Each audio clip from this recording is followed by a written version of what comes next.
Welcome to the Real News Network. I'm Jessica Devereaux in Baltimore. This is part 2 of our interview about the turmoil in the Central African Republic. We're now joined with our guest, Emira Woods. She's the co-director of Foreign Policy in Focus at the Institute for Policy Studies. Thanks for joining us, Emira. Great to be with you, Jessica. So, Mira, we have almost 1 million people, or a quarter of the population there in the Central African Republic, that's been displaced by fighting. Can you give us some historical context into how the country got to this point?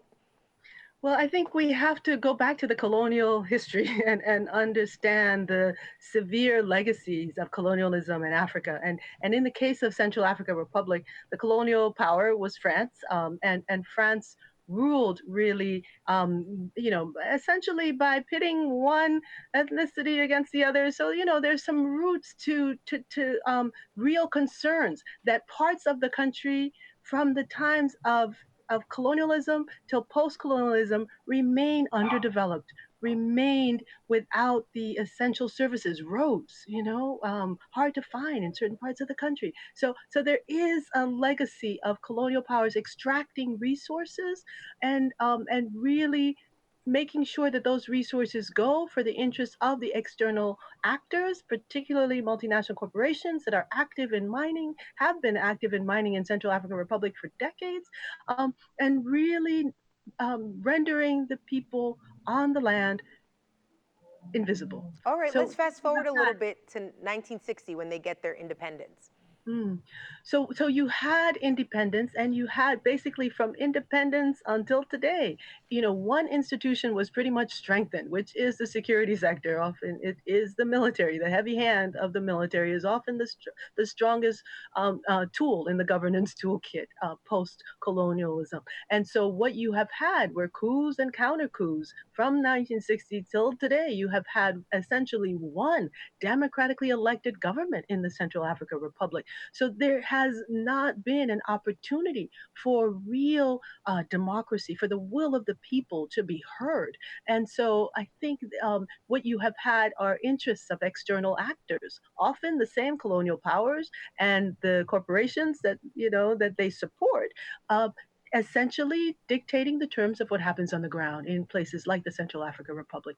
And what has happened is you have had France picking sides, supporting leader after leader, and at a certain point, essentially a year ago, when there was a coup, the president thought he could go to France, and France would be able to help him maintain power, but that did not happen. There were other interests at play in accessing and controlling, particularly new oil discoveries in the Central African Republic.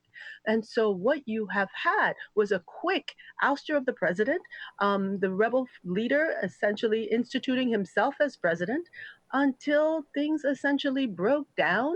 And you had a parliament, a legislature standing up just this past month demanding a path to peace and essentially implementing a new roadmap, which brought a woman elected president to the Central African Republic. She had been the mayor of the capital city, was seen as someone that all sides could trust, could respect, and could actually follow in terms of a capable leader.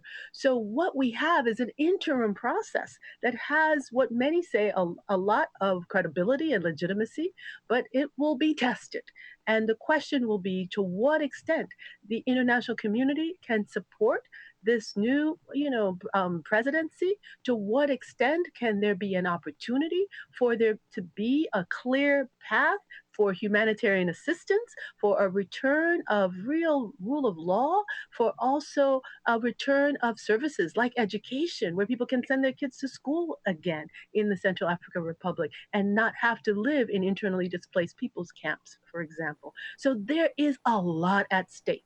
And the question is, can the real negative history of seeking the interests of outsiders, particularly colonial powers, can that be turned around so that those vital resources now found in the Central African Republic, the oil, the uranium, the gold, can be directed at actually improving the conditions of people's lives there on the ground, can be directed at building a healthy set of communities throughout the country that can then have a path towards not only decent lives, but towards political as well as economic stability for years to come. I'm glad that you mentioned the international community really protecting these corporations. Can you be more specific? Can you give us specific examples of the corporations that they're protecting?